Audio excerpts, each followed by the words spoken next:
Cuteness overload. Alright, what's going on, everyone? My name is Deontay, but you can call me Emperor. As you can see, we have a basic gameplay guide for Cagliostro today. Cagliostro is easily one of the best in-game characters right now due to her ability to generate a lot of SBA gauge quickly, and I mean very quickly. And she is also very good when it comes to damage and support as well. What I'll be going over is the current loadout I have on her. Then I'll go over a basic gameplay on the practice dummy. Then we'll go over the skills and what I recommend using. Afterwards, I'll go over my recommended sigils along with my build being used on the practice dummy once again. Finally, we'll be doing something a little bit more different. We won't be doing the test drive on the fire dragon that I always do. This time, I believe it's better if I show how she will play on the end-game activity. So we'll use the quest Lockhorns as the example, the quest that you fight the behemoth on. With that out of the way, let's go ahead and get this started. So I'll quickly go over the loadout I have right now.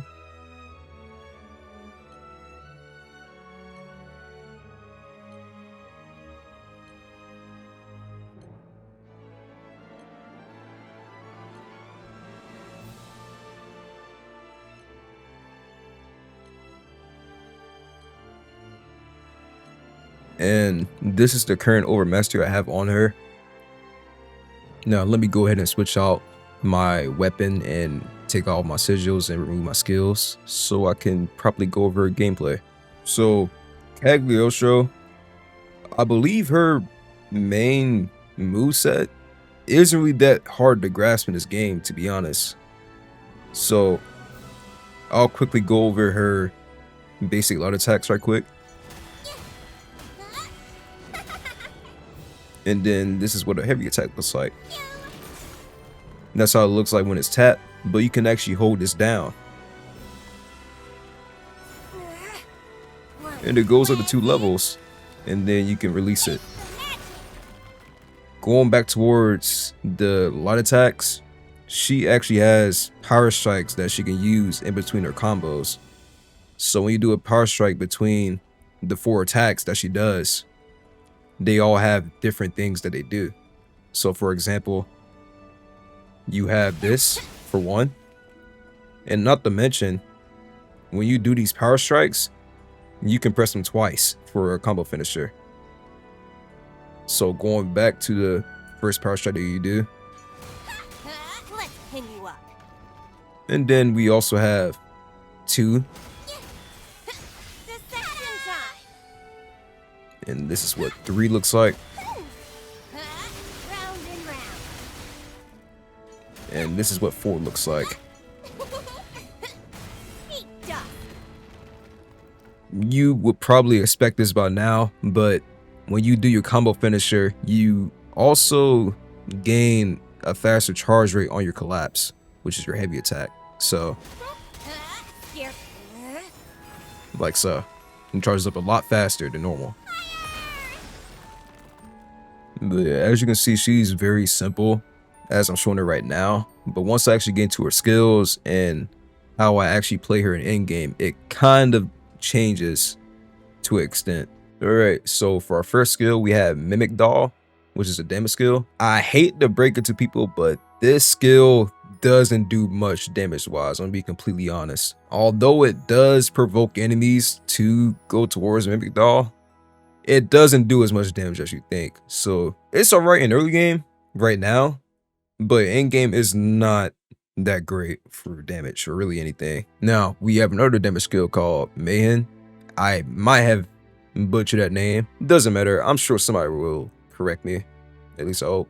Anyways, what this skill does is that it puts an orb on the field, and whenever an enemy walks over it, it essentially debuffs them immediately. Not only does it damage them, but it also debuffs them for an attack down by 20%. Now, we have a buff skill right here, Phantasmagoria. I'm just going to go ahead and say that I recommend everybody to just have the skill equipped, no matter what, because it is a very good skill to have. This buff in particular boosts our attack, defense, and critical hit rate. Now, we have a healing skill, Reinforce.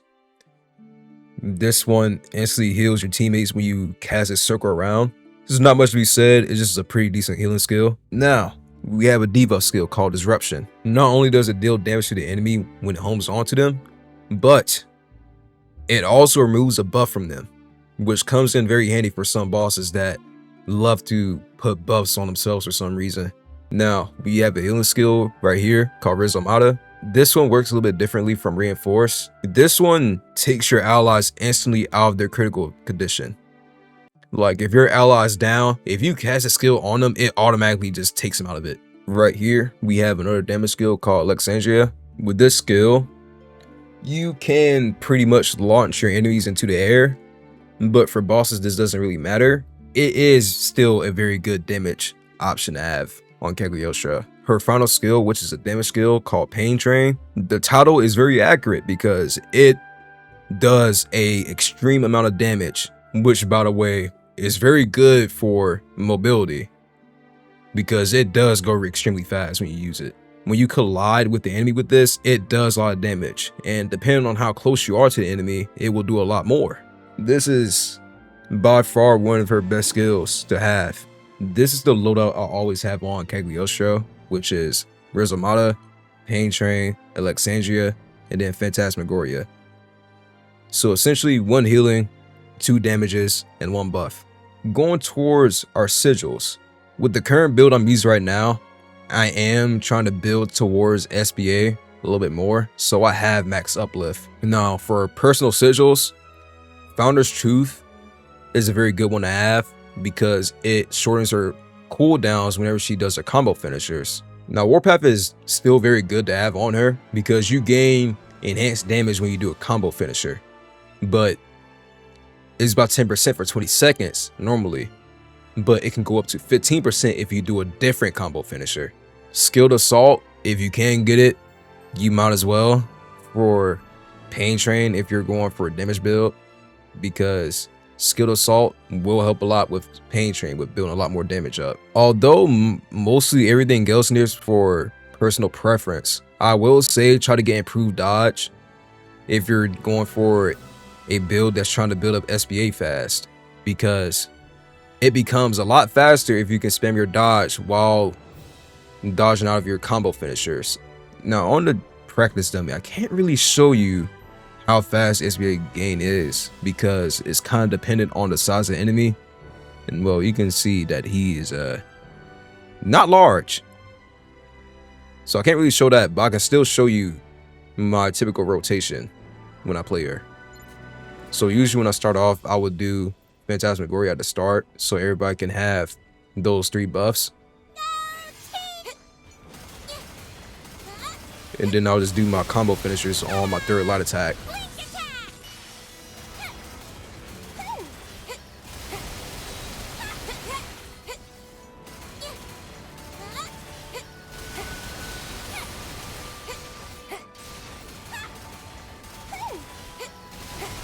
Let's roll. Ta-da, Meanie. Ouroboros, stick up. I'm a sled.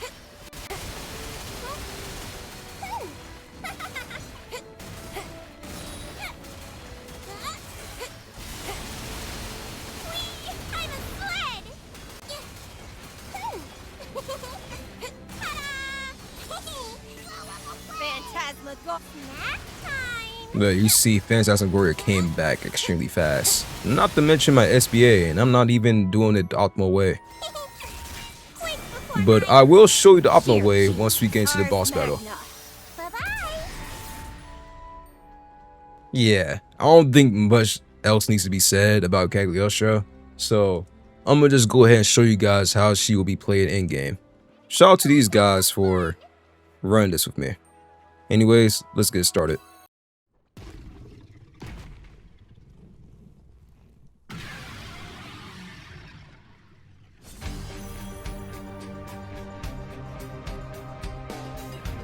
All right. Who wants to play? Excellent execution. Let's roll.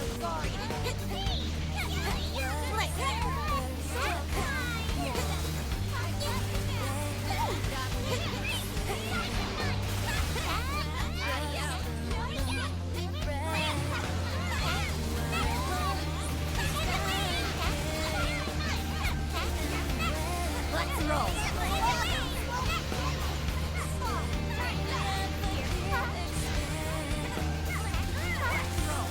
Too late to run. I'll analyze their attack pattern and come up with a sufficient strategy.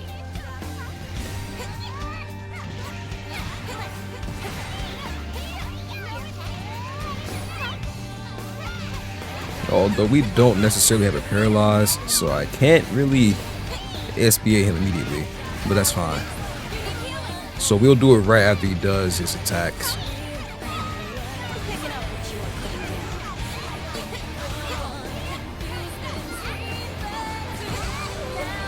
down. Oops.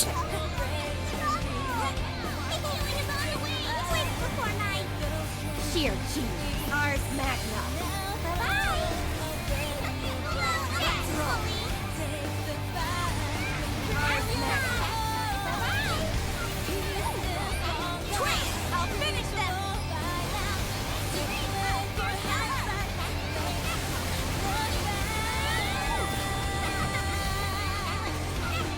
Let's roll. Get him! Quaking pulverization! Don't need a lab lizard to tell me. Bora Bora. Let's roll.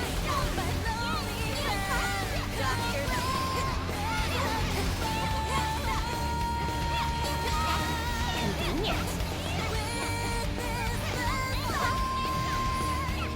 Let's roll. Watch out, everybody. Let's be extra careful. Oh, unfortunate. It's fine though.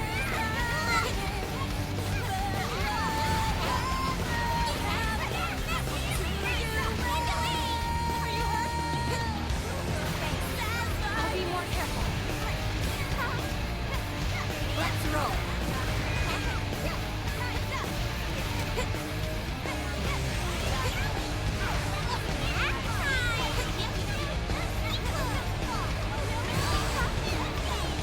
And then we'll SBA right after. Because everybody already has the SBA back. Ars Magna. Bye-bye. Let's twist. I'll finish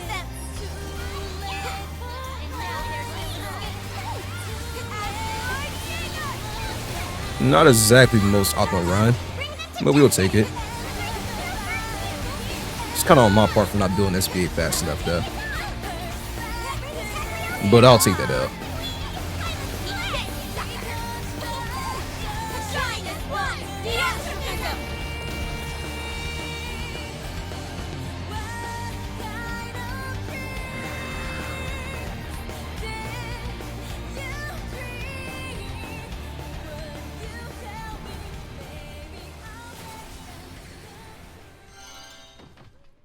Anyways, that'll be the end of today's video. I am hoping that my friend that goes by Zashan, but his username is Charisma. I'm sure he'll be in the comment section to explain a little bit more about playing Cagliostro a little bit more optimally, as he does indeed main her. Anyways, I do have Sandelphon and Id left before the DLC releases. Although I have only made pretty much guides on characters in the DLC, if you guys want me to make guides on how to defeat certain bosses, I'm open to doing a guide for bosses currently in this game right now, like Lucilius on the Final Vision and Zero. I can do a guide on that because I play them pretty often. But towards the new stuff that's coming into Endless Ragnarok, if you guys want to make guides for how to defeat certain bosses that's going to be in a new DLC, then yeah, just let me know in the comment section because I am perfectly fine with doing those type of videos. But yeah, I'll catch you all later.